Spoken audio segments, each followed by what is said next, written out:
Take your time. Coos, Here. Gage, Here. Harris, Present. Isom, Here. Kiefer, Here. Severson, Here. Zingy. You bet, yes. Please join me in the Pledge of Allegiance. It's going to be a long night. I pledge allegiance to the flag of the United States of America and to the republic for which it stands, one nation, under God, indivisible, with liberty and justice for all. Thank you, everyone. First thing on the agenda tonight is a public hearing on Resolution 152611, amending the 2015 General Government Operating and Capital Budget to provide a supplemental appropriation for the Port Department of $45,000. Is anybody here to speak to that tonight? Hearing none, we'll come out of the public hearing and bring this down to communications.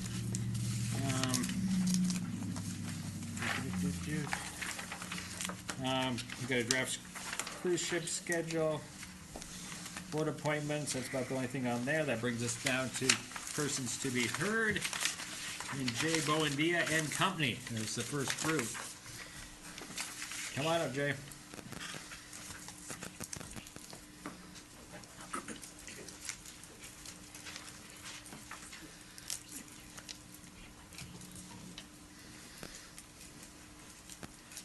Welcome. Hi. So I'm NAHS, National Arts Honor Society president over at the high school, and we were called up here to talk about what NAHS is doing in Ketchikan's community and how we're trying to raise awareness for art, and we're basically here to just say that we are here to help anyone that needs help in the arts. So, yeah. Thank you very much. Anybody else want to speak? And these are some members. And who are they? This is Catherine Carvalhez, Nice to meet you. Matthew Guevara, and Justin Ming, our secretary and treasurer. And yeah, they really help because members. Well, thanks for coming. Yeah. Thank you. Thanks for all the effort you put out. All right, that brings us Kathleen. I'm Kathleen Light. I'm the director of the Arts Council. I live at 410 Cedar Lower. The Arts Council has been working really closely with the National Arts Honor Society, and I asked them to come up tonight and just introduce themselves to you so that you could put a face to their name. The Ketchikan chapter of the National Arts Honor Society is the only one in Alaska, so they're even cooler than they look. They're just awesome. They've certainly helped around the community, volunteering, helping lots of arts organizations, but also they're working at the Pioneer Home, I can't think of, long-term care, and they've worked in some schools as well. So they're doing a lot of volunteer work, and they're very awesome. They've started a program at the high school. It's called First Fridays, and they do an exhibit of their artwork on the first Friday of the month. So their exhibit this month is tomorrow night. It's at the high school in the art hallway, which is right next to the auditorium, and it'll be from 4 to 6. And you can see artwork of theirs displayed there. Also, they'll have artwork displayed at the Main Street Gallery. Our exhibit this month is Youth in Art. So we have artwork from about 5 different schools and about 60 kids, and it's really fun in there. So that'll be the exhibit up starting tomorrow for the Art Walk. Excuse me, so we're really excited about that. The Art Walk, we have about 14 places for people to visit this year. It's a holiday favorite, a winter favorite of folks, so we're really happy to be able to put it together. We've given you a little walking map there. I wanted to let you know about the Winter Arts Fair. We had the Winter Arts Fair last weekend. Typically, we get 2,800 to 3,200 people at the Winter Art Walk. I'm sorry, at the Winter Arts Fair. This year, the tram was not working, and we got 2,300 people, and it was a significant difference in the attendance. Some booth holders did okay, some booth holders did quite a bit less. And so it was a significant economic impact on those businesses that participate in the Winter Arts Fair. I know that the property is not the city's. I know that there may not monetarily be anything that you can do, but if there's any way that you can help with busing or with communication or anything that the city council can do to help get people up to Ted Ferry Civic Center for events, because there is no parking, that would be most appreciated for all of us that use that venue during the winter. So, Any questions for Kathleen? Thank you very much. thank you. Just Oh, really- forgot just something. no, actually, not Kathleen. Following up on that point, I was going to ask. I know that that this was the right of way the city gave to Cape Fox to build the tram, and in the agreement, this is like 20 years ago. So I mean, I remember this. And the idea was they would keep the tram running in perpetuity. So I was speaking to someone up there who seemed to be unaware of that. In fact, he was saying, "Why does the city give us money to fix the tram?" And I said, "Well, you're supposed to." So maybe we could look into that and see what the We'll have to dig it up. yeah. I can't remember. Mr. Mayor, if I can. Yeah. I have reviewed that issue, and the responsibility for maintenance and operation of that tram is clearly Cape Fox Corporation. I believe so. Yeah. Thanks. Thank you very much. Kathleen, thank you. Thank you. Jim Campbell.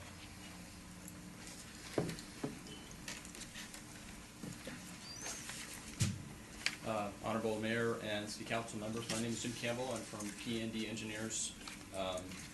One agenda item tonight is for contract number 1525 for planning and design of port improvements. Both the city manager and the port and harbors director are recommending P&D for this contract.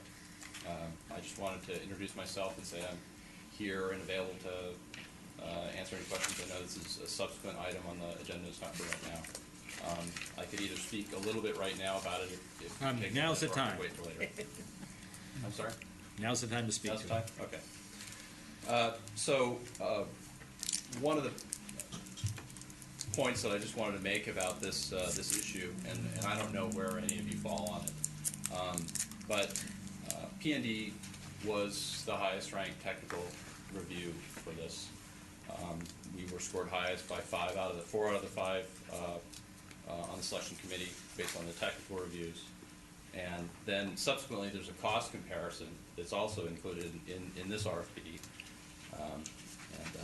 Typically, what we experience in the engineering community, as kind of a derivative of the Brooks Act of 1972 for federal contracts, where architectural and engineering services are selected based on qualifications, and then a negotiated fee and scope of work is brought with that leading engineering firm. If that is not successfully completed, then you go to the second firm.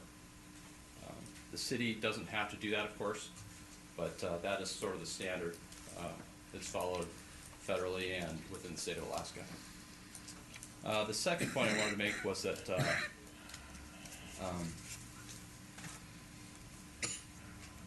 in 2005, P&D beat out KPFF for a major design contract for berths 1 and 2, for 2 new berths, sorry, in Ketchikan. At that time, the difference in price between P&D and them was approximately double. And it was a much larger design contract. P&D was $2.5 million for design and construction services. KPFF was about $5 million just for design. So that's a huge difference. And I just wanted to point that out because the difference we're talking about tonight in cost on these proposals, which is not even really a fair apples to apples comparison, is on the order of them, the second proposer being about 25% less. So on something that's less than 200,000. So, and then finally, I just want to say, P&D is an Alaskan company. We're based in Anchorage and Palmer and Juneau, and we have an office in Seattle. The competition firm for this is headquartered in Southern California. And I think that that's an important point that I'd like you guys to consider as well. We've had a lot of long-term success in Ketchikan. The real test of quality engineering is not so much the engineering itself, it's really the test is when it goes to the contractors and construction. Is it able to be built on time, on schedule, and on cost, on budget? And we've performed very well on a multitude of projects in Ketchikan over the last decade. And I think that's really an important point as well. So, thank you. Thanks, Jim. Eric Wolf, come on up.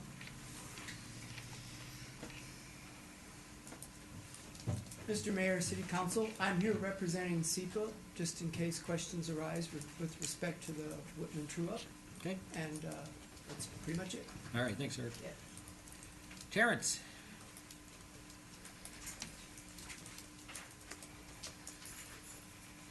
Good evening.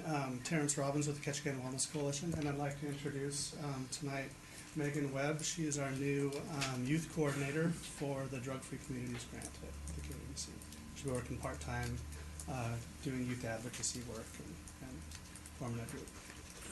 Nice to meet you. Nice to meet you guys. I'm really excited about this position. Okay. Good time. Very excited. Thank you. Okay, so a couple handouts for you guys today on the marijuana issue. The spreadsheet that I provided, it just gives some, we don't have 2015 use data for Ketchikan yet. We will have it at the end of the year, and we'll know exactly what our youth marijuana, tobacco, and underage drinking rates are. The best numbers we had are highlighted in yellow from 2011. And a couple of things I wanted to point out on this spreadsheet for all of these substances is the difference that we have with the rest of the state. We're on current alcohol use for 21.5% higher than the rest of the state. Our kids are in that year.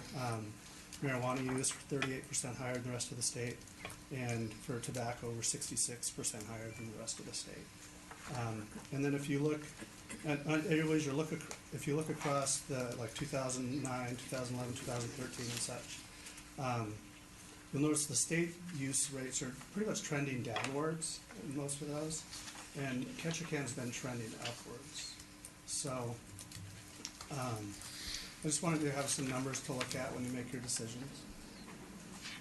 I won't spend any more time on that. And then I handed out this this graph of the past month usage by 12 to 17-year-olds in 2013 by state. And if it's a red state, it's a state that has had legalized marijuana. And if it's a green state, the only two listed on here were Colorado and Washington had legalized marijuana recreational sales. And Alaska is, what, number 12, something like that? So we're, in places where legalized marijuana is sold in that community, either medical or recreational, those states have higher usage rates of marijuana than other states that don't allow any kind of sale of marijuana. So that's the statistics. Now, I wanted to talk about some new information that's come out on the dangers of high-potency marijuana. There's been some recent studies, and I'll share these with the clerk, and she can pass them on to you. These are one, high-potency cannabis damages key brain structures. This just came out last week. There was a survey by Dr. Dazin at the Institute of Psychiatry, Psychology and Neuroscience at King's College London, in London. And the findings were pretty much in all the major news organizations picked up this story. And it was published in Psychological Science. And basically what it says is heavy users of high-potency cannabis showed the greatest brain damage. And specifically, the team assessed the corpus callosum, the white matter structure that connects the right and left hemispheres of the brain. And it allows the communication between the left and right sides of your brain. The team notes that this brain region has a lot of cannabinoid receptors, which the THC targets. The researchers found that participants who have a history of frequent high-potency skunk use, and skunk is the same as indica in the United States, and most of the marijuana sold in recreational marijuana stores are the skunk variety. So the people that frequently use high-potency skunk demonstrated much higher mean diffusivity in the corpus callosum. It's the white matter in your brain. they had more damage than low potency users and those who use the drug occasionally. There was more, the association was found in both subjects with and without psychosis. And the quote from Dr. Dazen is, "We found that frequent use of high potency cannabis significantly affects the structure of white matter fibers in the brain, whether you have psychosis or not. This reflects a sliding scale where the more cannabis you smoke and the higher the potency, the worse the damage will be." And this isn't just kids, this is adults. We've all heard about it's legal, marijuana's been legal in Amsterdam for quite a while. Well, any marijuana with a potency over 15% is not legal in Amsterdam. It's considered a hard drug. There's a handout that's going around your table that is just a menu from a marijuana store in Tacoma. And I counted them up, and I should also say that the CBDs that are found in marijuana are the things that are considered healthy, that help people with glaucoma and other issues that can be helped. They sell, of the flower or bud, they sell 70 that don't advertise any CBD levels at all, and they sell 1 with CBD. Of their concentrates, they sell 4 concentrates that they highlight the CBD percentage, and 27 without. Of their edibles, they sell 5 that highlight CBDs, and 37 without CBDs. Of their pre-rolled joints, 1 is marketed as a CBD thing, and 28 don't have it. And then of their salves, they only sell 1 salve, and it does not have CBD in it. And then I highlighted, just in colors, some of the names that they market. And if you want to think about, and these are all 19%, 24%. I mean, the lowest on this menu is 16.4%, I believe, THC. Berry Bomb, Blackberry, Blue Cheese, Blueberry, Coffee, Cinderella's Dream, Cotton Candy, Dutch Berry, Dutch Treat, Girl Scout Cookies, Grape Ape, Lucky Charms, Mango, Blue Champagne, Cookies and Cream, and Sweet Cheese. Which one do you suggest? It depends on what you want, I guess. Okay, wrap her up. Okay, sorry. And then there was an article that I can forward to you on skunk is linked to the increased risk of psychosis. Study found that associated heavy marijuana use does lead to abnormal brain tumors. So, yeah, that's all I have. Do you have any questions? Any questions for Terrence? Thanks, Terrence. Thank you. I have one question. Hey, Don, you're next, so come on up. Okay. Mr. Mayor, council members, Welcome. my name is Don Wright. For those of you who haven't had the occasion to have met me personally before. And I'm here representing myself. I live at 707 Harris Street here in Ketchikan. And I am here concerning the upcoming vote on whether Ketchikan will allow the retail sales of cannabis or not. Now, on a local scale, this vote is really just going to bring something out of the closet that has been going on in Ketchikan for 35 years that I am aware of.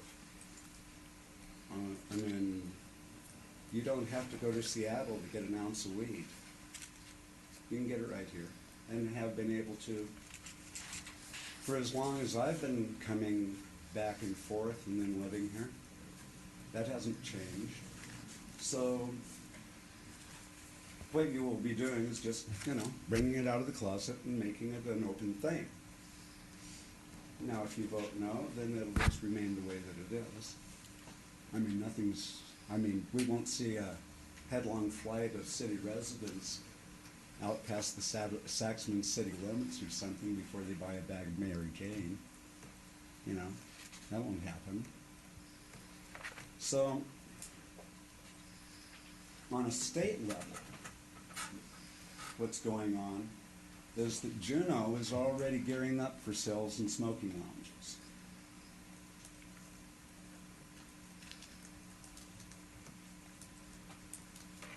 So what we have going on here is Ketch Canyon is the first port of call for the cruise ships. So when those cannabis smokers on those cruise ships get here, do we just forego their money and send it on up to Juneau? Well, Juneau will be glad you did. They might well have a Ketch Can Day as a thank you. And we'll be the laughing stock of Southeast, but little else is going to occur. Our income won't come up just because we sent money down the street.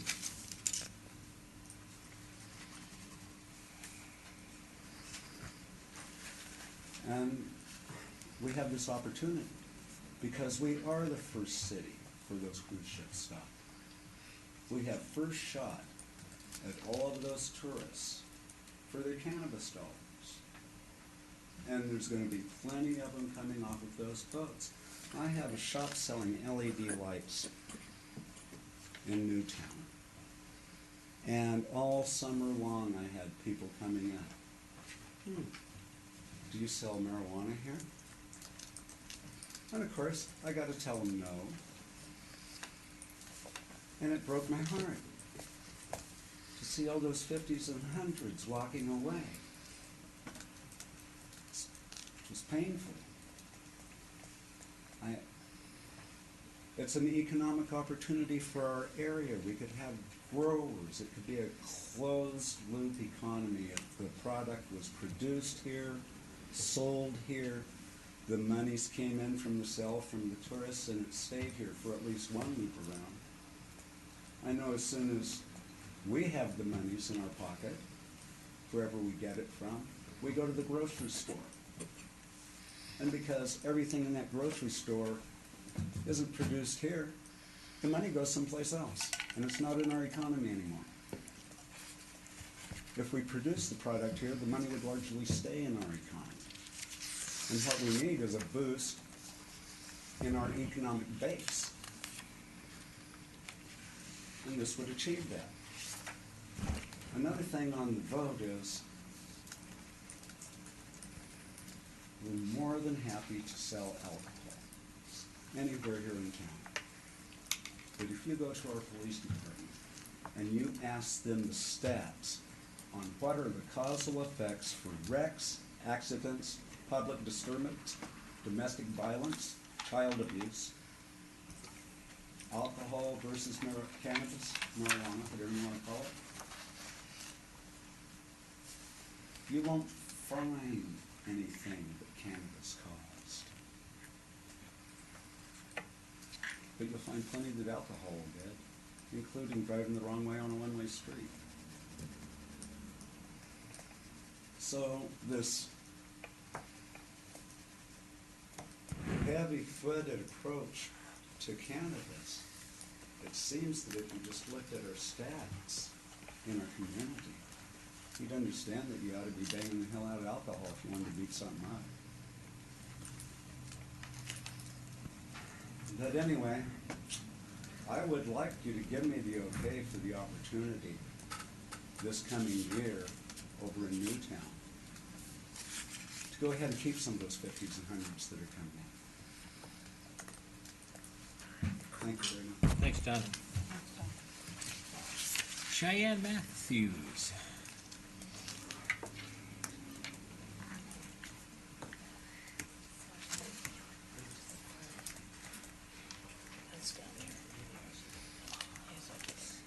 Welcome, Cheyenne. Hi, I didn't know I had a special item on the agenda. This is great. No? I'm Cheyenne. I'm here representing the K-High Drama Debate and Forensics team. We have a meet coming up. It's our only home meet of the season, and that is December 11th and 12th.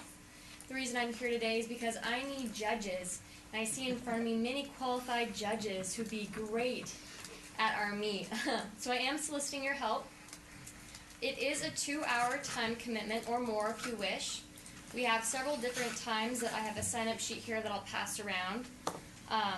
We also offer a clinic that'll be on Wednesday, December 9th. So if you want to learn how to be a better qualified judge in, say, the debate field or the drama field, so you can come and learn how exactly you're supposed to judge. And then on top of that, it's not a requirement, but we do like to see people who know exactly how to judge and what they should be looking for when they are judging. So I just like to offer you guys the opportunity to come see some talent within our schools at this home meet. We have around 120 students coming from around Southeast, so we'd really like to be able to show them that we have some good qualified judges. So if I can pass this around, I can take it back at the end of the meeting. I need at least 5 for me and 5 for Kaylee Crossy over there for our assignment.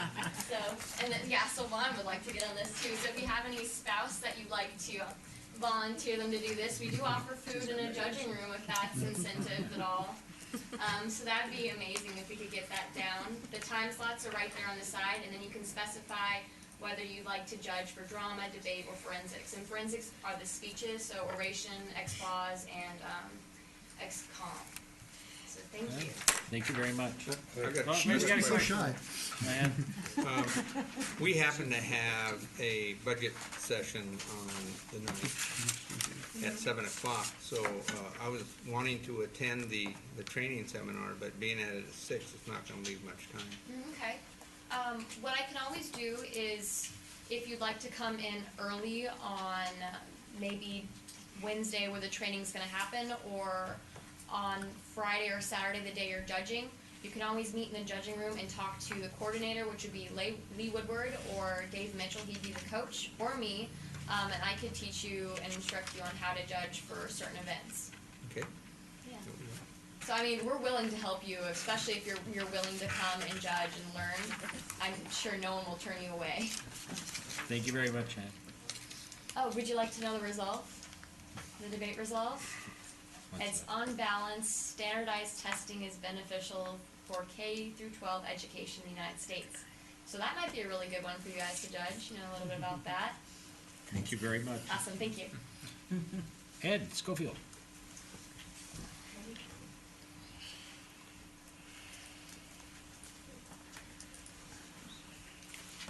Good evening. Welcome. So I'd like to just leave you with some food for thought. This is pertaining to the commercialization of cannabis. And a little bit different twist on it than the facts and figures. I remember years ago, I was probably 13, and I remember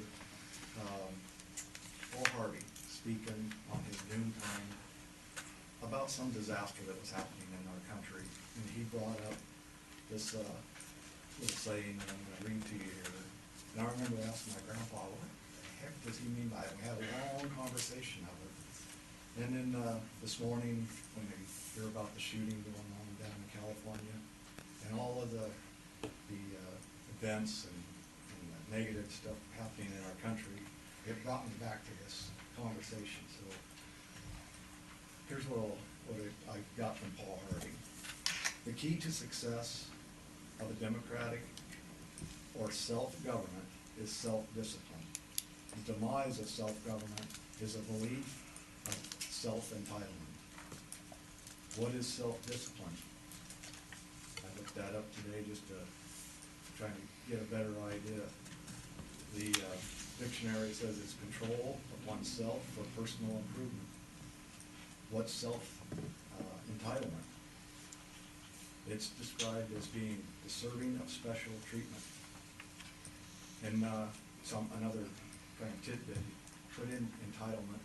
I was surprised, I Googled it, what comes up, page after page of free government money. So it kind of leads you to what the entitlement has turned to be in our country. Tonight you will be voting on the issue of commercialization of cannabis and sub-derivatives of this product in our community. Ask yourself how the entitlement of selling cannabis will improve this community. Will it decrease the number of accidental deaths? Will it decrease physical abuse? Will it decrease drug abuse? Will it decrease crime? Will it decrease homelessness? Or will it decrease the community's needs for social services? Professionals in each of these fields listed have argued that commercialization of cannabis can only have the opposite effect and increase across the board of those areas listed. The commercialization of cannabis will lead the perception that drugs are socially acceptable in this community, and that is not an improvement. Thank you. Thanks, Ed. Renee, you're next.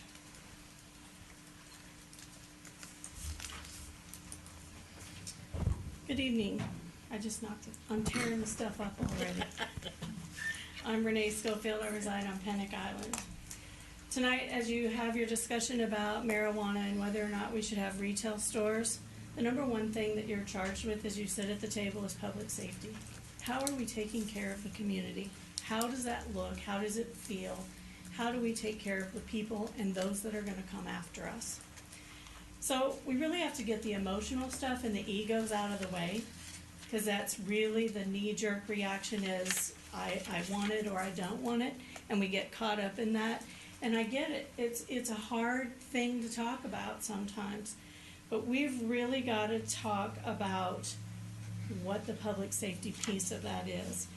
So the argument that we voted for it is exactly right. We did, and the vote was yes. We're going to have marijuana in Alaska.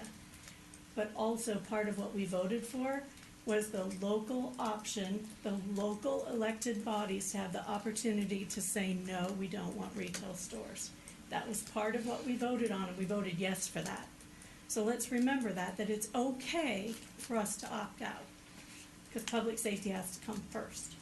As employers, and going forward, the employer was also specifically protected in what we voted yes for. The employer has the right to say no in their workforce. How many times have employers come to this podium and said to you, I can't get a qualified workforce because I have to have safety sensitive people, I have to have qualified people? How many times do people come here and say, I'm really struggling? That's going to increase going forward. Whether or not we have retail stores, that's going to increase. So we already have some challenges. The employer's going to face some challenges with edibles and the vaping things and those kind of things, because we can't always see those things. The reason I say to you continually that we are not ready for this is because we don't have a standard of impairment. We don't know what that looks like yet. The argument that we tax and regulate alcohol and we should use those same standards, science has a standard for what impairment looks like, and we've developed nationally a standard for that.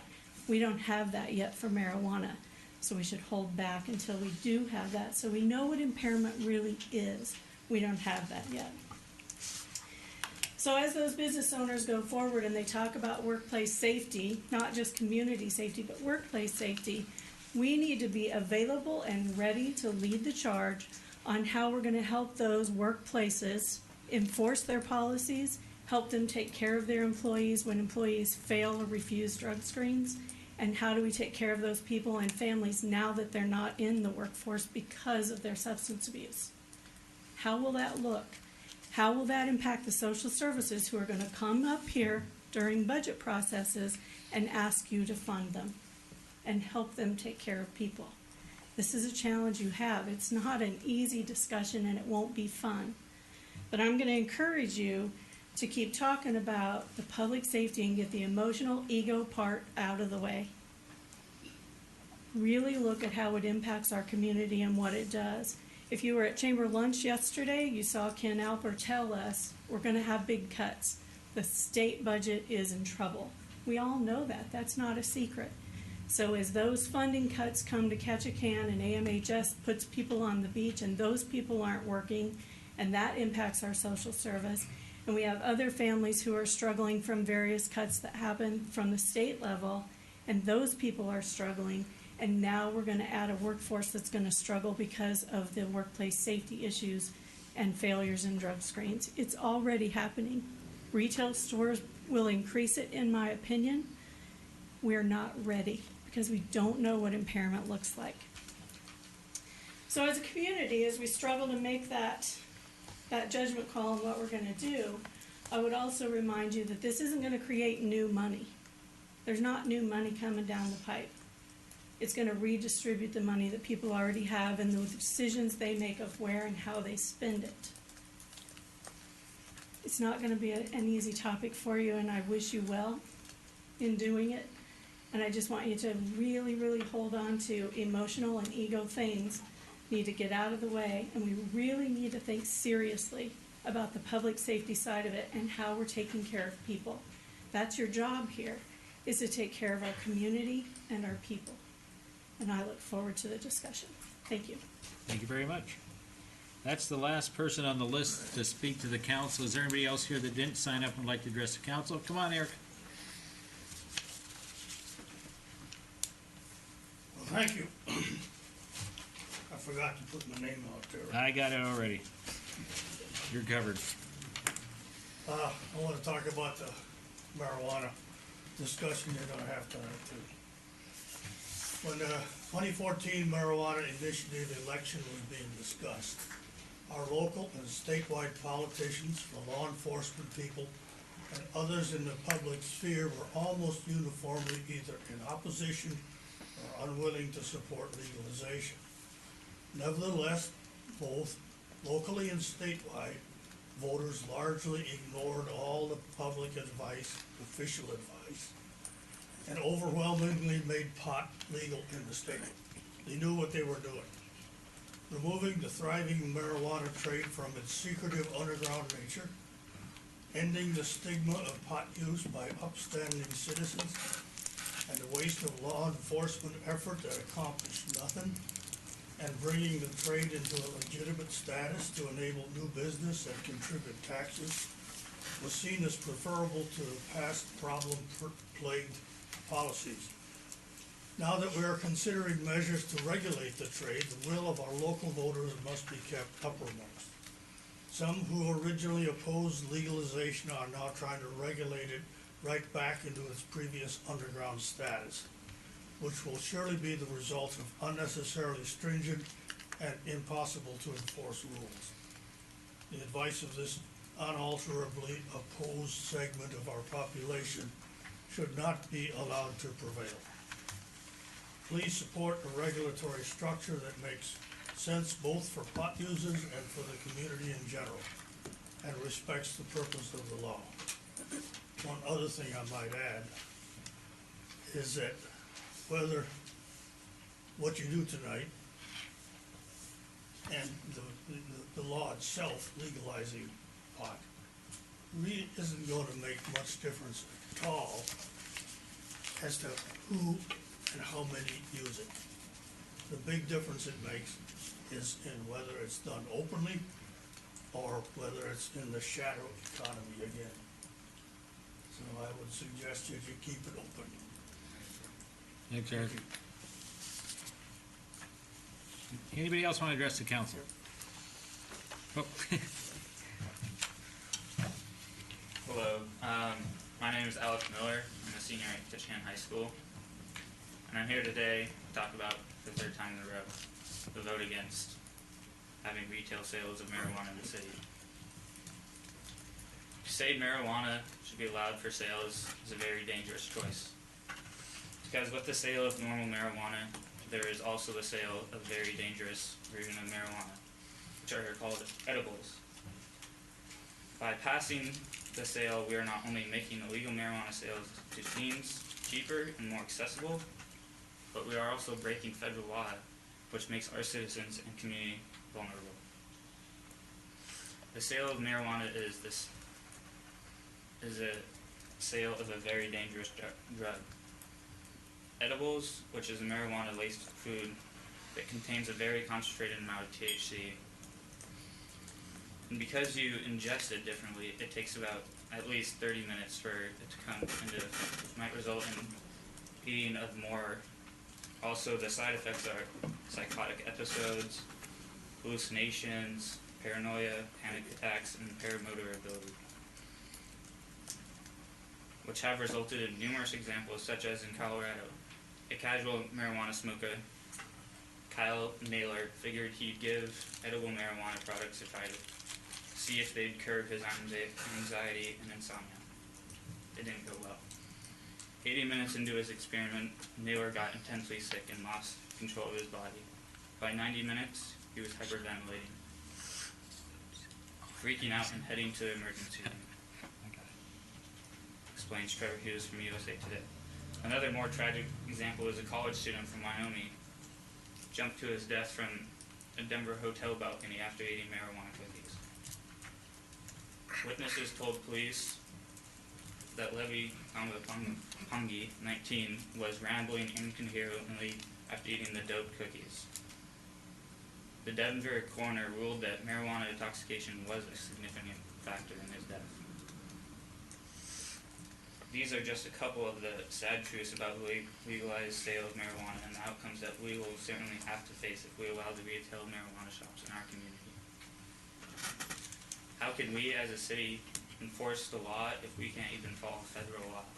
Currently, the Controlled Substance Act of the 1970 prohibits the possession, use, and sale of marijuana.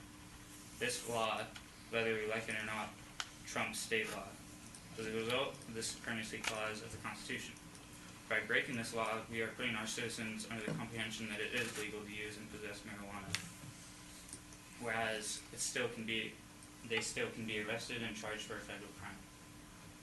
Also, what happens if someone gets hurt using marijuana? Does insurance cover this? The answer is no, because it is a federal crime which will result with healthcare prices going up for everyone else, putting an unnecessary toll on our citizens. Penalties for marijuana crimes can go up to 30 years in jail with fines up to $20 million. Not only are our citizens at risk, but it puts the state at risk because every tax dollar they earn for marijuana is forfeitable under the CSA as criminally derived property, states Zachary Bolitho from Los Angeles Times. The only thing marijuana will result in is tragedy. I don't think anyone here can confidently believe themselves if they say legalizing the sale of marijuana will not put the future of this community at risk. Currently in Colorado, you can buy marijuana laced candy that looks like a brightly packaged Tootsie Roll or a chocolate bar called Hashies. These candies have already resulted in reports of students being caught with these items and that were taken from their parents. Also, what is stopping a child from accidentally eating these items? If it's not through increased accessibility of the drug, it will be through the increased sense of relative safe use of it, which will eventually bring in increase of use among young people, says Joseph Lee, MD. Just recently, there was an annual survey from Monitoring the Future that showed that about 60% of 12th graders think regular marijuana use is not harmful, which went up 5% from last year, which has been linked to the legalization of marijuana. We need to protect the future of our community by not passing this ordinance, or by passing this ordinance, we are putting young people at risk to harmful drugs. The sale of marijuana is not going to benefit our community in any way. It will be putting unintended risk to our children and will make it easier for young adults to access this drug through the legal sale of it. By passing this ordinance, it is breaking a federal law which can result in higher healthcare costs and vulnerability from the federal government, not just to the state, but also to its citizens that use and sell marijuana under the conclusion it is legal. I'm asking you to think about the community here and its children and vote against the sale of marijuana in city limits. Thank you. Thank you very much, Alex. Sean, I apologize, I missed your name there. Come on up. Not a problem, Mr. Mayor, members of the council. My name is Sean McFarland. I am a professional engineer and since 2012 leader for Moffitt & Nichols Anchorage office and Alaska operations. And I'm here tonight to speak and answer any questions you might have concerning Moffitt & Nichols selection for Ketchikan Cruise Planning contract. Moffitt & Nichols submitted, along with BND and two other firms, a qualified proposal, technically qualified, technically sound, in early August. In that proposal, we included endorsement letters from Princess, Disney, and Norwegian Cruise Lines testifying to the work that our team have done on other facilities across the U.S. with these firms, as well as other client endorsements from ports and harbors in southeast Alaska on projects which I myself managed on time, on budget, with technically sound solutions. We were interviewed along with P&D in early October and selected 3-2 by your selection committee, which was comprised of city staff and cruise industry personnel. We were endorsed by, or that selection was endorsed by the Port and Harbors Advisory Board on November 10th, the meeting that I attended. And the selection process, which was published in the RFP, was to include written proposals, a cost proposal, and shortlist interview. On the balance of those things, Moffett and Nichol was chosen by your selection committee 3-2. I understand that tonight you have in front of you a recommendation from Mr. Amelon and Mr. Corcoran to recommend against our hire. I wanted to make just two brief comments, if I might,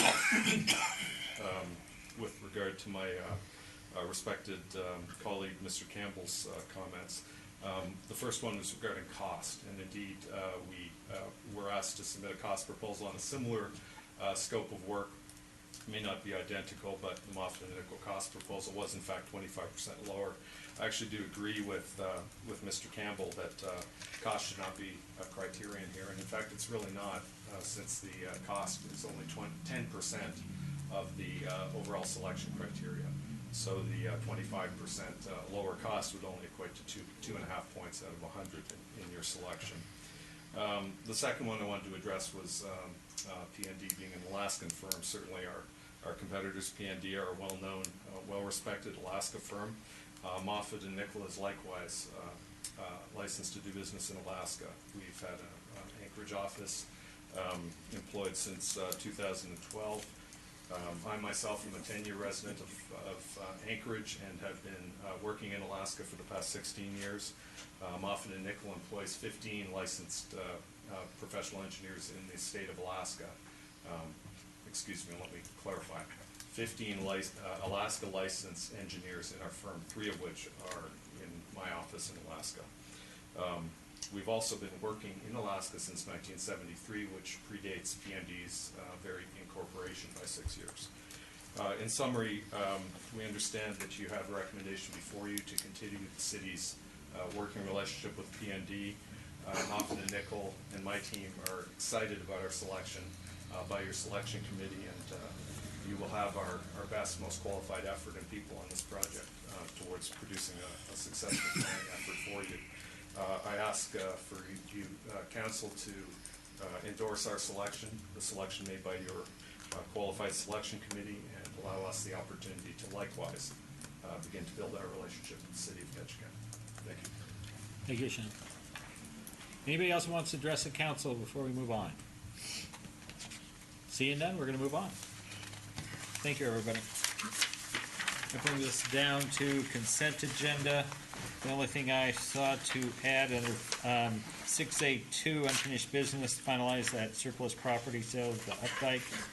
And then I saw 7A2, the various general government departmental budget transfers. Does anybody have any problems with those two? If not, we'll make them part of the consent agenda. Do we have a motion to consent? I move to consent. Do we have a second? Thank you. Madam Clerk, can you read the items, please?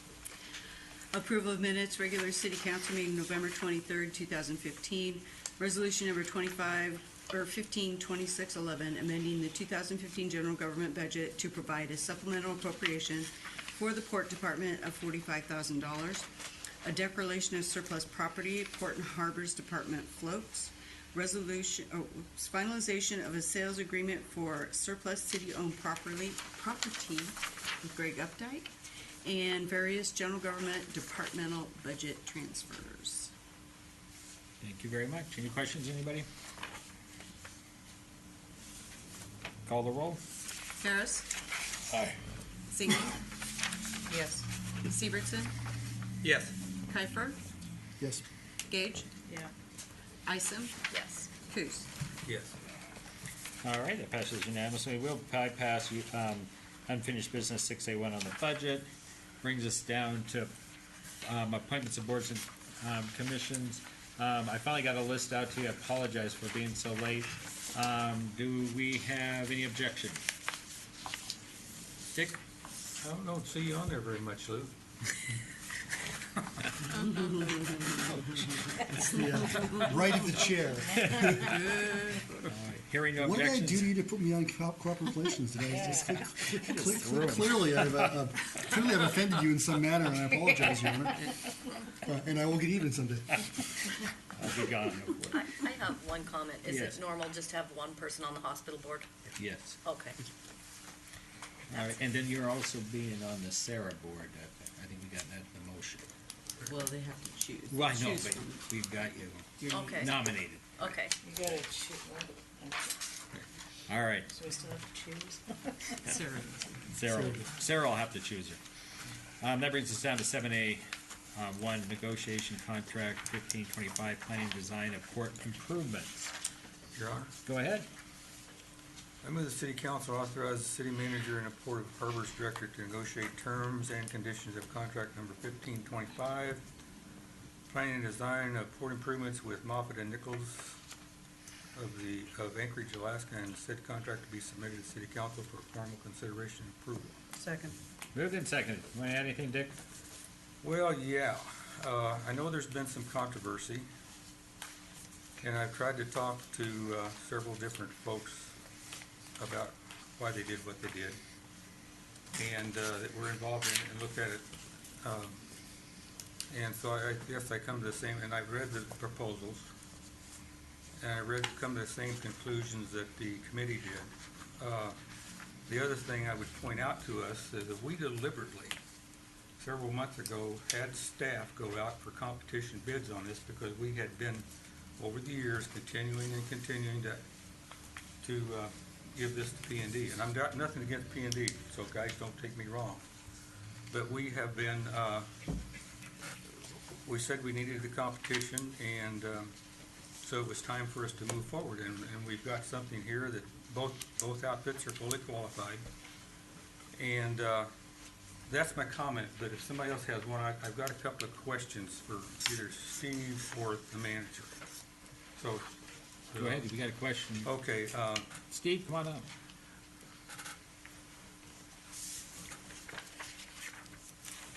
Trying to. Port Harbors Director Steve Kopra. Okay, Steve, in the contract, I'm trying to think what's there, and is one of the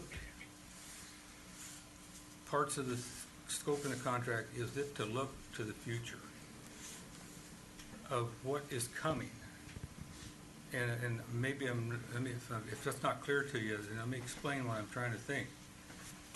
What I see, what I envision is four of those big dudes down there on the dock. That's 20,000 people, and we aren't ready. And I know we're trying to get ready, but I don't think I'm ready to have that many people in town, period. And I don't think the rest of the citizens are either. So we've got to know what the future may be, and that means somebody's got to communicate with the cruise lines as to what they think's going on. Scheduling has to be part of it, because on some days now, we've got 12,000 visitors plus crew in town, and when that's in town, you know how it is. The docks are jammed. You don't do nothing. The town is jammed, and you don't do nothing.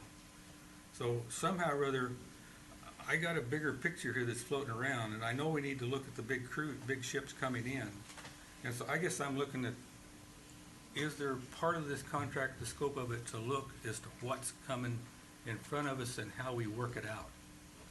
And then the second part is going to be a concept, and both of the people provided us with an idea.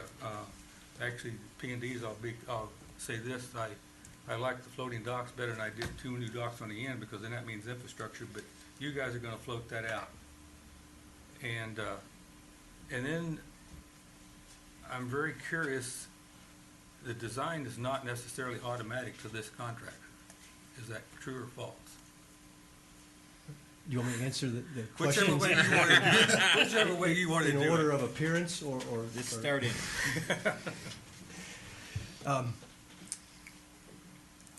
The scope of the request for proposals was a little bit vague. But the main thrust of it was we wanted to know, what do we need to do to make modifications to our Panamax docks, basically, to make them ready for post-Panamax and breakaway class ships.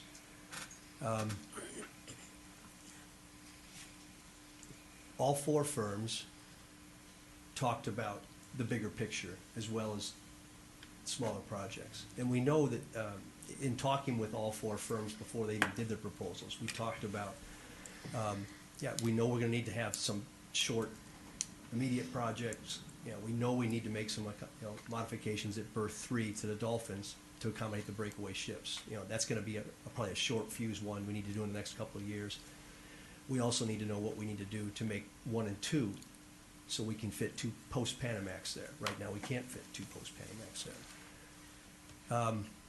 I personally had not envisioned looking at, reversing directions of downtown streets, pedestrian flow, bus flow, things like that. We hashed through all that quite a bit over the last 5 years to get to where we are now. I'm not saying that wasn't something that probably will be considered. It wasn't what I was looking at when I drafted the RFP. That was your first question. What was the second question? Well, and to comment on that one there, I'm not looking at changing that direction either. I'm trying to think, what the devil do we want to look like so we don't have to play with that game? Because if we do end up with 4 docks, and I think that's past my time, probably 20 years out, but the community needs to say, what do we want to look like? And do we want to look at quantity, all we can get? And we can take more right now if the scheduling was different. Or do we want to look at quality? And right now, we've got a good reputation for quality. So I think everything we do, we got to maintain quality. I agree. And watch that. So now that was, okay. And I can't speak for all 5 members of the review committee, but the overall big picture, looking at traffic flows and things like that, I didn't really, it wasn't what I was looking for. I didn't discount it. Yeah. But I didn't rank one above the other based on that stuff. I was looking for the stuff, what experience do they have in making modifications to Panamax docks to make them post-Panamax compatible. That was probably my number one thing. But there was other things I was looking at too. Now, what was your second question? Okay, and that was to really fix the docks so that they fit. And what I led into it was at some point in time, we got to decide what we want to look like in the future. Right. Do we fix all 4 docks in one dock? And then how does the schedule work in Southeast? Because only one town now, Juneau, has the capability. I don't know what they're doing in Hoona. The gentleman from Moffett would know. They're doing something. But anyway, second question, was it concepts? Councilmember Kush, you asked if, once we had a concept, did that automatically commit us to the firm to do the second? Yeah, maybe, I think that was maybe it. There may be another one in there. We can go out for additional RFPs every project if we want. I don't try to do it because it's such a laborious process. Let's take the harbors, for example. We had a list of projects we went out for. So we have one more project left on that with that firm. And then once we're done with that, then we'll probably go out for an RFP. Sometimes we have to go out for an RFP separately. Jim Campbell mentioned federal money. If federal money is involved, like when we used to have Denali funds available, we couldn't consider cost in our request for proposals. Mm-hmm. So we would have to go out for a new request for proposals that did not consider cost as part of the selection criteria. So if we have a project come along that has federal dollars in it, then we're going to have to go out for another RFP. We can go out if you guys tell us it's time to go. That's why we went out this time. You guys told us, I think we need to go out for another RFP. It's been a while since we did it. Yeah, we did. I was very careful when I was putting this together because we work with P&D so much that I did not talk about this proposal with them any more or any differently than I talked with the other firms. I was very careful about that. And one of the reasons we invited both firms up, the scores were very close, but because P&D was in the lead, I didn't want to be seen as, slam dunking them, or writing a proposal, or writing the request to steer it towards them, because they had been with us so much. They were, some of the categories they were going to score well in, such as familiarity with our current infrastructure, and that. So I was looking when invited both firms up to see if they could separate themselves a little bit. I wanted more information, especially I wanted information on what specific projects have they worked on that are similar to ours. And during the presentation part of it in October, that was, in my mind and in other committee members' mind, they really separated themselves based on that experience for specific projects. That's why I was so torn when I put together the recommendation, because the memo's from me, so it's not the committee's recommendation, it's my recommendation. The committee voted 3-2, but after we had the presentations and the committee met to talk, the only reason that the three that voted, you know, or preferred Moffitt and Nichol over P&D, the only reason they gave me was the cost estimate part, and we had already talked about that. You know, we didn't have a specific scope of work, so they were kind of shooting in the dark. Some proposed, you know, a certain level of services, you know, just for their estimate purposes, not on what we would actually negotiate, and one was another. But all they gave me was that, well, maybe it's time for a fresh look. But it bugged me because a fresh look wasn't one of the scoring criteria in the proposal. So, Any other questions? either firm will do fine for us. But that's why I made my recommendation. Nothing against Sean. I've known Sean for quite a while, working with the Harbor Master Association and that. I've known the P&D engineers for a long time. But I had to let you know how I felt, and that's what I did. What was the third question?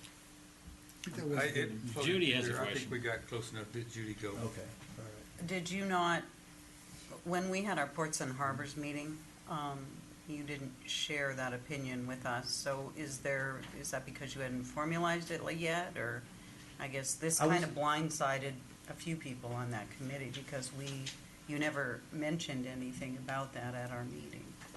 At the meeting, I gave a verbal summary of the process and where I thought P&D scored better, where I thought Moffitt Nichols scored better, and that the committee members were split 3-2. But I was trying to be careful not to taint anything. And that's why I struggled with this recommendation here. I don't want to taint the decision, and whatever decision you come to, it will be fine, we'll work with it. But I wanted you to know, with the information that we provided and requested and the information that we received from them, my personal opinion was that P&D was a little better positioned, but either firm will do fine. Anybody else have a question before we vote? Bob? Yeah, earlier on, Mr. Campbell made the statement that it wasn't really apple to apples. Was there a difference in how the presentations came back? I read and one is a little bit more detailed than the other, so that affects cost, I guess. Right. P&D's initial proposal was much more than the other four proposals. Well, what they did, let me back up, because I fielded questions on this before they submitted their proposals from all four firms, because we didn't say we want to have this done. We were kind of saying, what would your recommendations be for like the initial inspection work? And I kind of verbally recommended to them if they had layers or menu, or wanted to a la carte it, let us know. So P&D said that it'd probably be a good idea to do at least some underwater pile inspection work, especially on some of the older stuff on the face of berth 1 and 2, which has been in since 1995.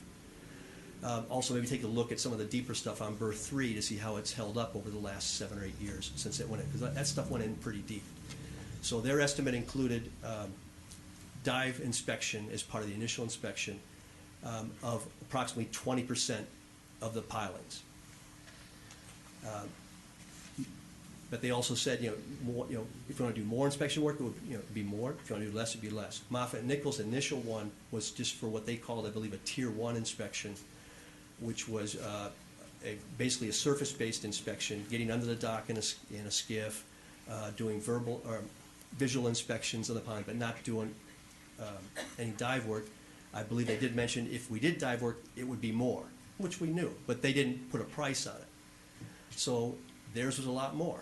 I noticed Moffitt Nichols' initial proposal had a grand total of $2,500 for travel, if I read it correctly. We know from experience that we can't get through conceptual design on anything around here without 2 or 3 public meetings. So P&D mentioned multiple public meetings. So just to try to level out those 2 major items during their follow-up presentation, as part of that, I said, could you please provide a revised estimate of what you think it might be for fees based on 20% pile inspection, underwater, and 3 public meetings during design development, conceptual design, et cetera, like that. So they leveled out some. P&D was still more. But I didn't go down, try to pick apart line by line what their proposal initially was and what their proposal initially was. That's something that we would negotiate at the end anyway. If you look at their actual hourly fees and things like that, they're all pretty close. And all 4 firms were pretty close. But that's something we would negotiate out. And cost estimate was, as Mr. Campbell pointed out, 10% of the initial score. 90% was all the other stuff. Any other questions? Thanks, Steve. Yes, sir. Madam Clerk, call the roll. Kuiper, And this is to accept Moffett. Moffett. Yes. Isom, Yes. Gage, Yeah. Coos, Yes. Harris, No. Severson, No. Zingy. Yes. Okay, that passes 5-2. That brings us down to 7A3, discussion whether to allow retail marijuana business within the city limits of Ketchikan. That's brought up by myself, Mayor Williams. We had that presentation last week by the borough, and after that, I think it was, and to me, it was time to, at least this body or within the city limits, to make a decision on where we're gonna go. You know, KJ's even been pushing for, okay, let's make that, start with the most important decision. In that presentation, there was, locations in this city area are just totally, near impossible. And the most important thing that I've always had a problem with are, you know, I have no problem people smoking the leafy green stuff, but I have a real problem with the oils especially and the edibles. I think those are directed and are more popular. I mean, a lot of youth are into smoking the oils, and the edibles, I think, are just made for a younger audience. And for this community, I am dead against having that sold within the city of Ketchikan. The other stuff, you know, they can grow it, they can smoke it. It's legalized in the state. It doesn't inhibit anybody's usage. By the people that came here tonight, which it hasn't been a big throng of people demanding that we make this a retail thing. I don't think it's that big an issue. But those oils and edibles are really something that I just won't feel comfortable supporting. So I wanted us to get this on the table. I want to, I was wondering if, so we can get everybody talk about it, if somebody would make a motion to prohibit retail sales of marijuana and its byproducts in the city of Ketchikan. Your Honor, Go ahead. I move that the city of Ketchikan prohibits the retail businesses and the sale of marijuana within the city of Ketchikan. Do we have a second? Second. Thank you. Dick, do you want to start first? Yeah, I guess that I don't see any benefit to the city, to the people, to the kids, and I recognize the voters did it to themselves, but I've told people this story, and they say, well, what do you mean, don't you trust the voters? And I say, well, sometimes voters don't always get it right, and this is one of them which I think it's wrong, because there's too many dangers out there, and the people are going to smoke it. They've got that opportunity. They can grow it in their house and they can share it, but we don't have to make it readily available, especially the edibles and the other things. And everything that I've read and heard, it's not good for you, especially if you're younger, and if that's where they get a hold of it at. And we're not going to, I know we're not going to prevent it, because kids are very ingenious. They can get a hold of stuff, but hopefully if they do, they learn to get away from it quick enough. And I think there's some people think that we're gonna make a big buck off this, and I don't think we're gonna make a dime. I think what it's gonna do is cost us more than it's worth. And so, you know, I could probably go on, but that's just where I am on it. I voted against it when we voted, I'm gonna vote against it now. Bob?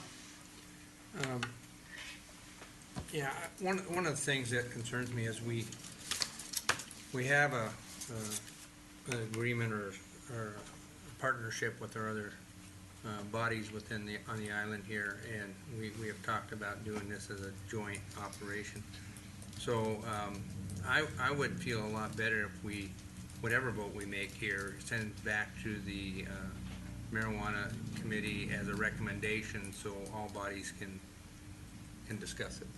I guess I think that we're meeting and we're supposed to be working in tandem with these other groups, and to make a premature vote, we still have time. I mean, it's not until February that we have to make an actual vote on whether we allow it or not. But I think we can send that recommendation back to them. And you know, for myself, and I guess I can offer that up as an amendment. So. Do we have a second to change? Go ahead, say it again, Bob. I amend that we send this back as a recommendation to the Marijuana Advisory Committee so that all three bodies could have a chance to weigh in on it. Second. Moved and seconded. So, go ahead, talk to the amendment. And again, you know, in regards to the legalization of marijuana, I'm afraid that the legalization and what it looks like in theory is probably not what it's going to look like in practice. And for an example, early on, they talked about these smoke shops or marijuana stores, and they were clearly defined or considered, even now they said marijuana social clubs are considered illegal. And yet we have one just opened in Fairbanks that says, I can do this, it's legal.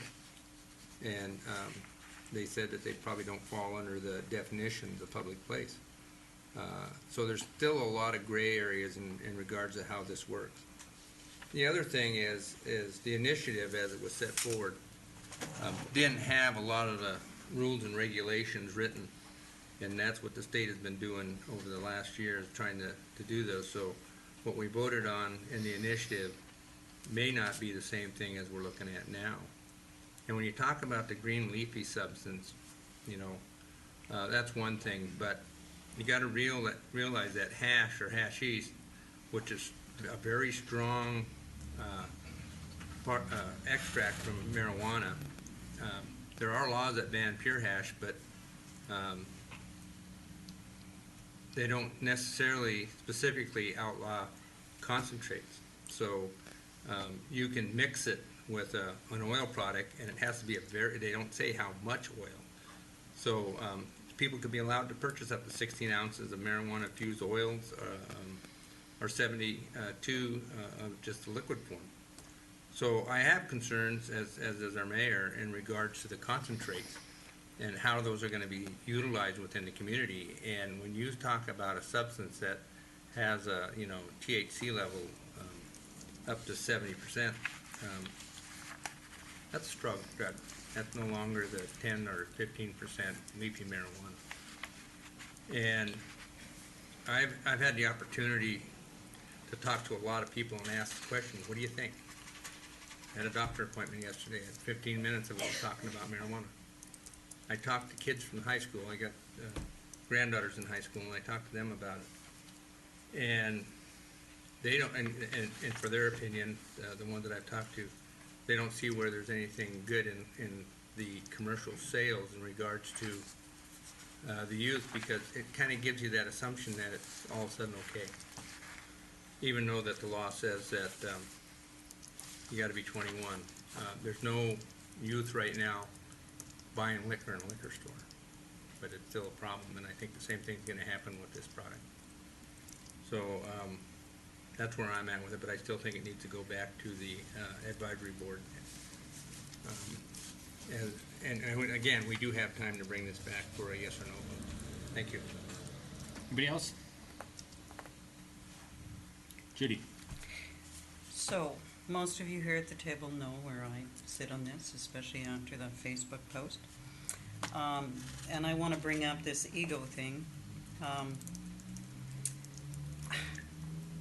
The people voted to buy, distribute, sell, show, store, transport, deliver, transfer, receive, harvest, process, or package marijuana and marijuana products subject to certain restrictions. Now, Bob might be talking to the 920 people who voted no, but apparently I've been speaking to the 1,154 people who voted yes. If anybody attended that town hall meeting,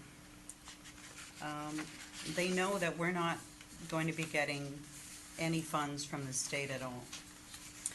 Marijuana is legal, and that is going to cause, there's going to be some people that are going to need some help with that, just like folks who have alcohol dependency. We're going to end up with people that have pot dependency. How are we going to help those people? Not everybody is going to become a pothead, as a gentleman told me today, because not everybody is an alcoholic. But we're still going to need funds to help that, so we should tax that. And the other thing I don't understand is why people are against retail stores. If it's in a retail store, you know that it's been tested. You know the potency of the marijuana. You know the chemicals that were used to grow it. If people are growing 6 plants in their house and it's been reported, you don't know what they're growing that in. You don't know what they're using to cut it or make their edible or whatever it is they're doing. I would think that there's a better chance of kids getting marijuana in a person's home than if the parents want to go out and buy a joint and smoke it and leave it there. I just think that we have an opportunity here, and once again, we're going to kick the can down the road, I guess. That's all I have to say. Thank you, Judy. Well, the first thing with the vote on the amendment, I understand where Bob's coming from, but I think it's time for all three, all, Saxman, the borough, and us all to make a decision now, 'cause, see where we're headed. And so I think we, instead of making this recommendation, I think we should just go forward what we had generally. Listening to the last couple conversations, like with the state up at Ted Perry Civic Center, the thing I worry about is that I feel like the state, or a lot of people are assuming this is the next great gold rush. Like, we're going to be able to pull ourselves out of a deficit on pot alone. And I want people to understand that that's not going to happen. We do not have the community members or the population that Colorado and Washington have. And unless we're all smoking 70 pounds? 70, yeah. Which I honestly will say, that won't be here, because I'll be dead if I did. But I just don't see it as a revenue. I think we all need to consider that we're in a spot where we all need to take a hit somewhere, and it's not going to come from pot. It's not going to.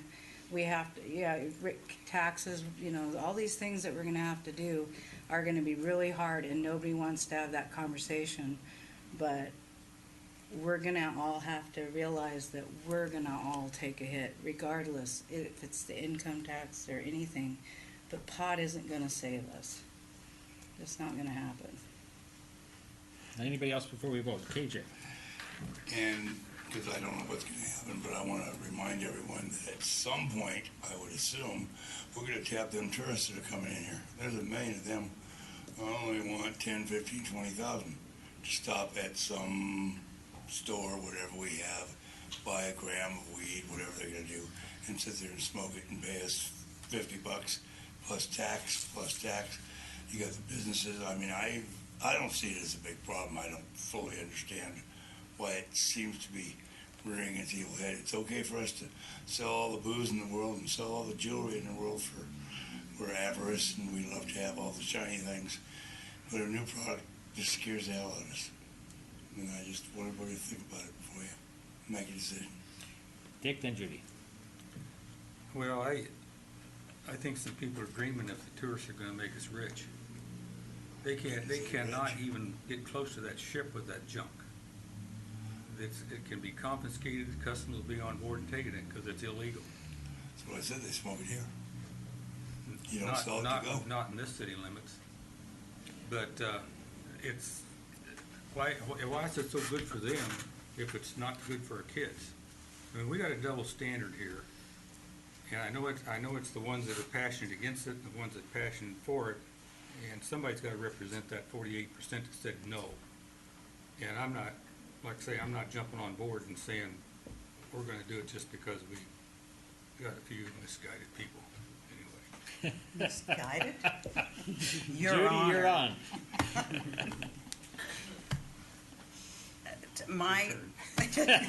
Well, now I'm gotta compose myself if I'm so misguided.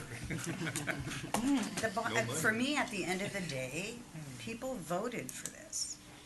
They didn't, we tell people, if you want to affect change, you need to vote. So they did. And so I don't think we get to pick and choose. They voted, let's do it. Julie? Bring it. I voted for it. I voted for the ballot initiative, but I don't want to see the edibles in this town either. I voted for it because I didn't want to see the state of Alaska pour gobs of money into law enforcement for something like that. That's not where our law enforcement needs to be.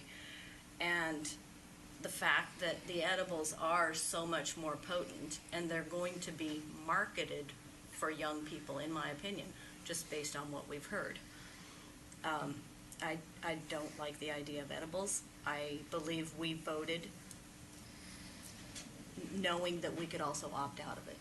So I voted yes on the ballot initiative, but I don't want the edibles in this town. Judy? Edibles are here. Edibles are here. Who are we trying to kid? There's cookies, there's brownies. Anybody who grew up in the 60s knows how to make a pot brownie. And if you've made a Jell-O shot, you know how to make an infused gummy bear. So who are we kidding? It's a fact, people. All right, well, let's get back to where we are. We have an amendment on the floor. But then you got to the main, Right, my motion. This amendment would make this a recommendation instead of a law, so I guess would,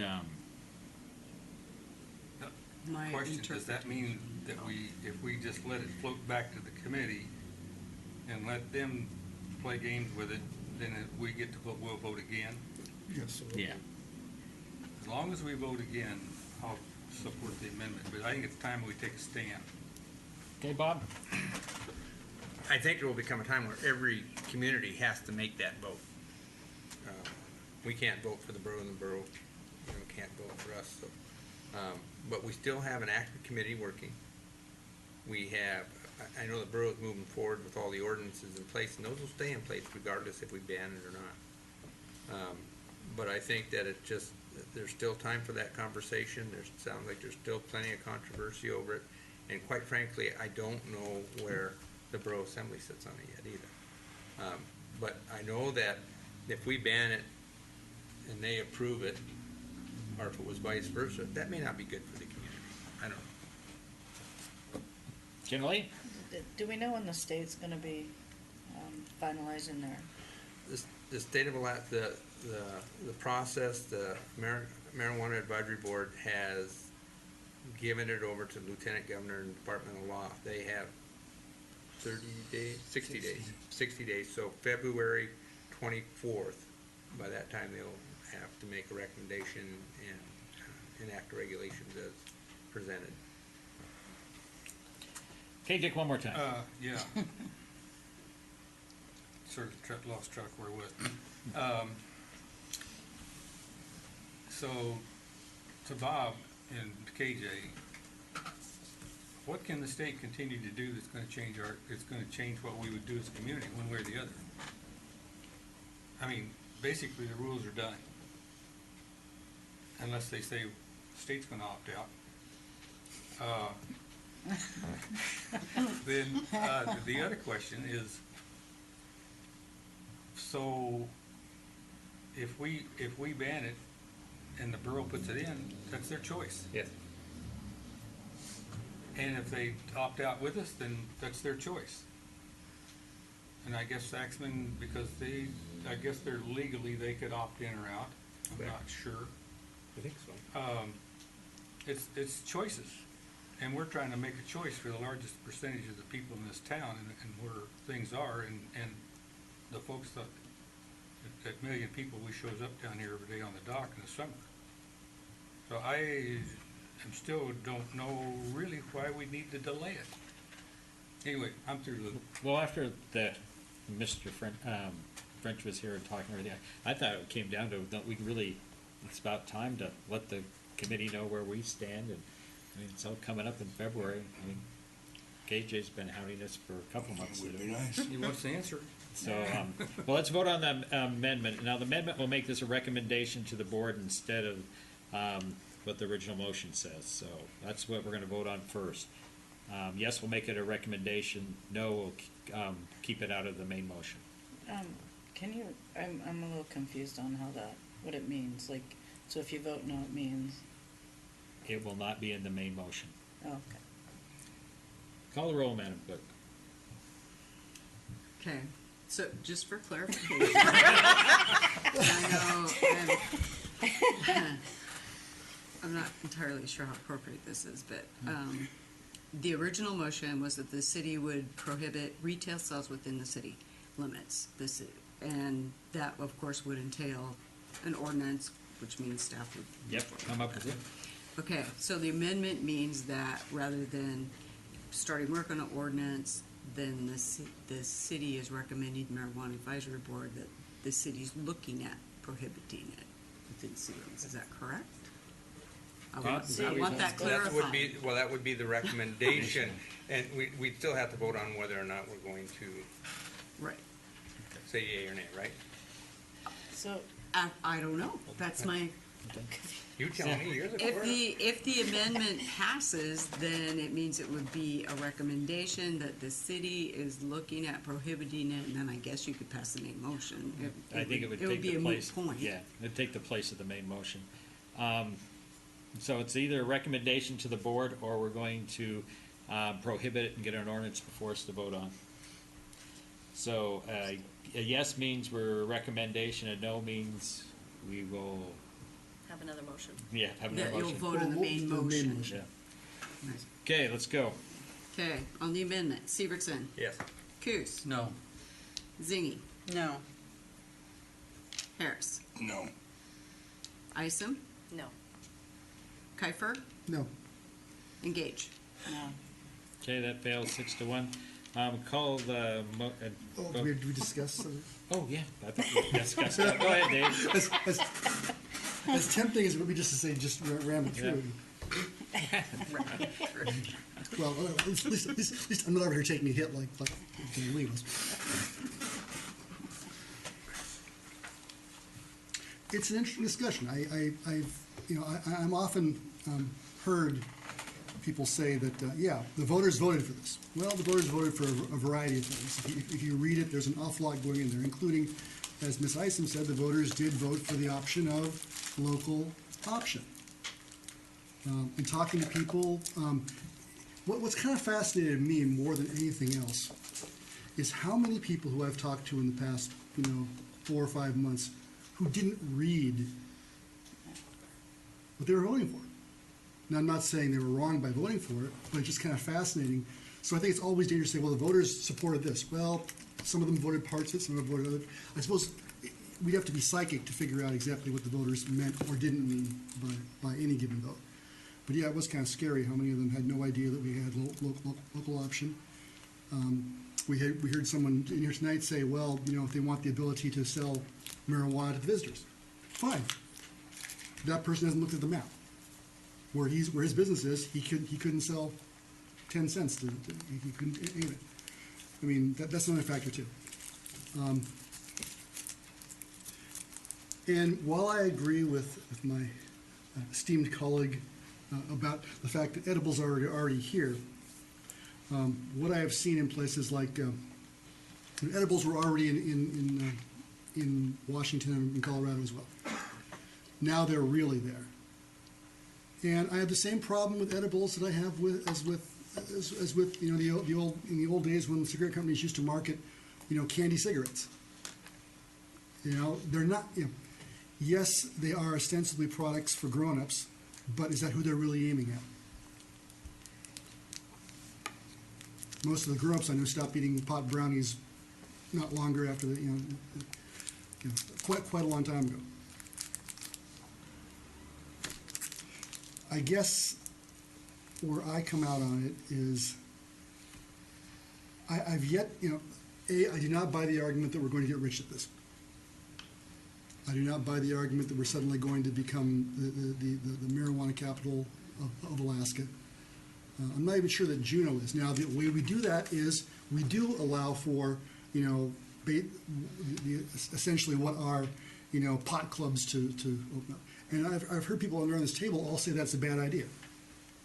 So if we're not going to do that, it makes almost no sense to allow sales.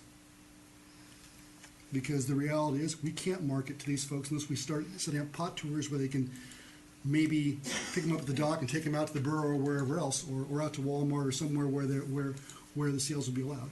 Because in the downtown area, they're not going to be. They just aren't going to be. So.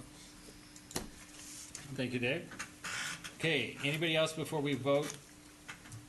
This is the vote. The main motion is to prohibit the retail sale. Call the roll, please. And with the understanding that staff begin work on it. Correct. Okay. Yeah, and we'll have more votes. Yes. So yes means no, and No, no yeah. means Not no. Yes. Zingy? No. Coos? Yes. Kiefer? Yes. Harris? I'm confused. I mean that nicely, I just can't figure out whether I say no or yes. This means that if the vote passes, the city will prohibit retail sales within inside city limits. So I'm gonna vote no. Severson? Yes. Isom? Yes. Gage? Yes. Okay, that passes 5-2. Thank you, everybody, for sounding off on that. For this week. Yes, we'll have an ordinance before us. That brings us down to 7B1, budget transfer, Whitman Lake, true up. Do we have a motion? Your Honor, I move the city council outside the general manager to transfer $544,000 from the electrical division's 215 purchase power account, account number 52505, to the Whitman Lake SEPA true-up account number 525-10. Second. Moved and seconded. Bob, did you want to address it? Nope. Carl, did you want to explain anything? I think it's self-explanatory. Okay. Mr. Mayor. Call the roll. Gage? Yes. Harris? Yes, ma'am. Isom? Yes. Kiefer? Yes. Coos? Yes. Severson? Yes. Zingy? Yes. Okay, that passes 7-0. Brings us down to vouchers, Daily News, $1,512.19. Do we have a motion? Your Honor, Go ahead. I move for approval of vouchers, Ketchikan Daily News, in the amount of $1,512.19. Second. Moved and seconded. Call the roll. Coos? Yep. Severson? Yes. Isom? Yes. Gage? Yes. Zingy? Yes. Harris? Yes, ma'am. Kiefer? Yes. Okay, brings us to manager's report. Carl, do you have anything to add? I have three, Mr. Mayor. You bet. I'm not sure the council is aware of it, but I did want to let you know that DOT has begun advertising their bid specifications for the replacement of Water Street Trestle number 2. That project is scheduled to have a bid opening date of December 17th. I wouldn't be surprised if it's pushed back to early in the new year.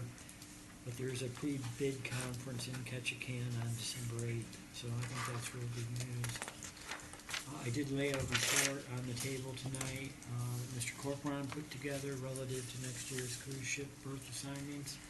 There'll be a meeting here on December 15th at 1 p.m. for the public. And I wanted to let you know that we have budget updates going out tomorrow for both your meeting Tuesday on general government and Wednesday for KPU. One update that I will not have until probably Tuesday night, we've been advised by Aquila that there's some issue with our buildings up there. As council's aware, we haven't been able to transfer those assets yet due to a bunch of other issues. And we are on the hook for any capital improvements. So that will factor into your general government budget deliberations. So we'll try to quantify some numbers by Tuesday. That's all I've got. Okay.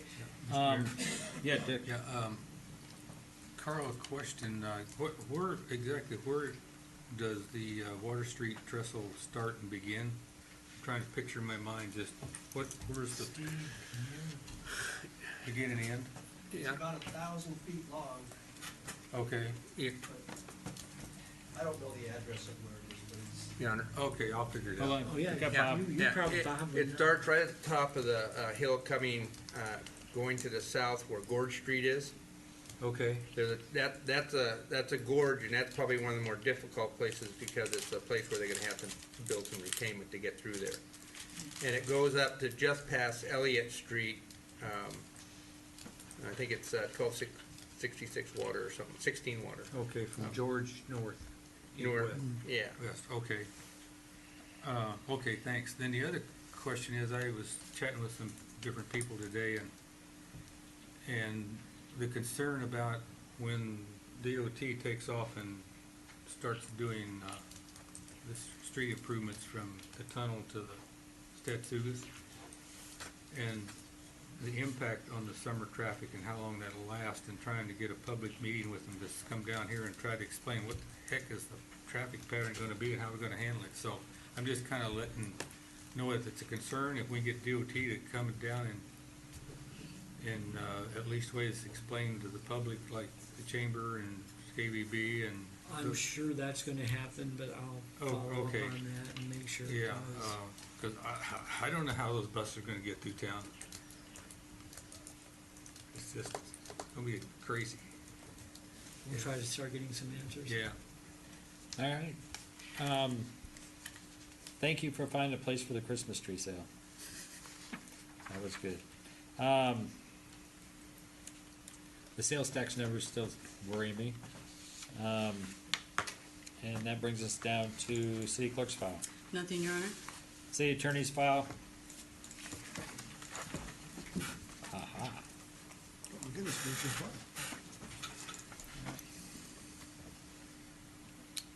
I just wanted to, I don't know if it's so much trying to clarify anything, but with the council's decision on retail sales, there's also local options for testing, manufacturing, commercial cultivation. It would be my intention to bring back an ordinance opting out of all of those.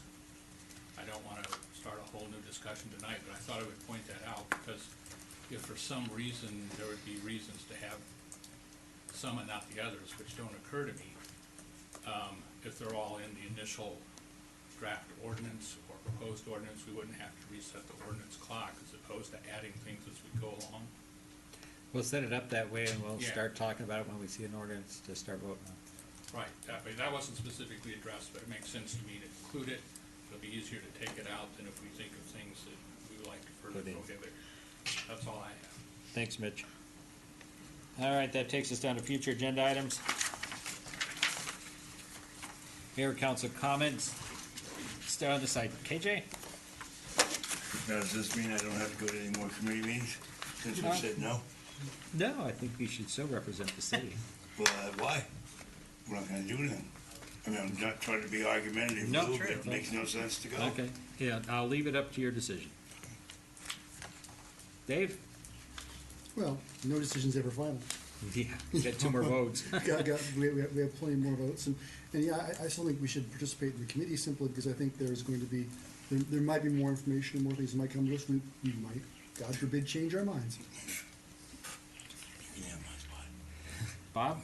No, I've got questions, I suppose. I didn't get a chance to thank Mr. Miller for standing up. That was refreshing to see a member of our youth community speaking his mind. I appreciated that. Thank you. Julie? Nothing. Jenna Lee? Judy? Oh, I heard you once. Judy? No, I'll just leave it alone too. Dick? I'll follow Judy's lead. I heard today from, we became a Coast Guard city, and they were talking about doing some kind of, presentation or whatever. I guess they're gonna have official ceremony during the January 30th chamber banquet. That's not the word? That's not official. Oh, okay, that's not official, but somebody told me. Somebody was wrong. Okay. Well, since Julie's in charge, we won't say that then. Yeah, not Okay, yet. we'll move on. Bob? Yeah, one thing I didn't mention is, we had an opportunity to attend a presentation by Alaska Marine Highways the other night, and Mr. Musil did a very good job of presenting the state of the ferry system, the budgetary issues that go through it, the ridership information, all those kind of things, and they're in the same boat as I guess everybody else. And the fact that they bring in $53 million and they have $150 million worth of expense. And with the state reduction in the transportation budget, which they are just a part of, it was an interesting discussion. The question came up of why don't we have a toll on the highways up north, or this, that, and the other thing. And of course, their response is they're not gonna pit one against the other, which I thought was very good. But we have 12 boats running. We have 12 boats in the fleet. There's 2 coming on. They have to make a decision whether they're cutting. And then again, the discussion was about whether they were cutting ports, and the 2 ports of interest would be Prince Rupert or Bellingham. And then it talked about other classes of ships and stuff, but it was a very interesting and informative meeting. I'm sorry, just, Yeah, go ahead. since I missed the meeting, they're certainly not suggesting they would cut both Prince Rupert. No, one of the Because that has been discussed in the past, and, so it was one of Governor Murkowski's ideas, and it's like, I did forget one very important thing. I forgot to congratulate Bob Sievertson for filing to run for the State House. Thank you. And it's gonna be in the Republican primary next August. Hopefully we'll have no competition, we'll run it through. But congratulations, Bob. Thank you. Okay, we have a quick executive session. Do we have a motion so we can get her done?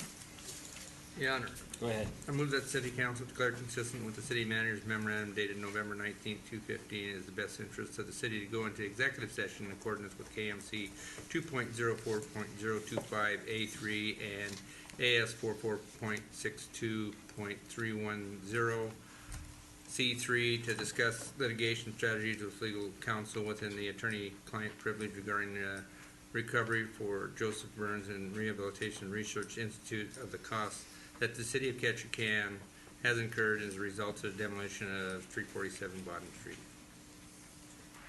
Do we have a second? Second. Moved in second. Call the roll, please. Harris? No. Zingy? No. Severson? Yes. Kuiper? I was gonna say, oh, yes. Gage? I'm stepping away from that one. Well, that's right, she can't vote. Yeah. Okay. Oh, that's Oh, right. that's You right. abstain. Yeah. Thank you. Isom? Yes. Coos? Yes. I think we passed. Yes. Okay, let's adjourn in another room real quick.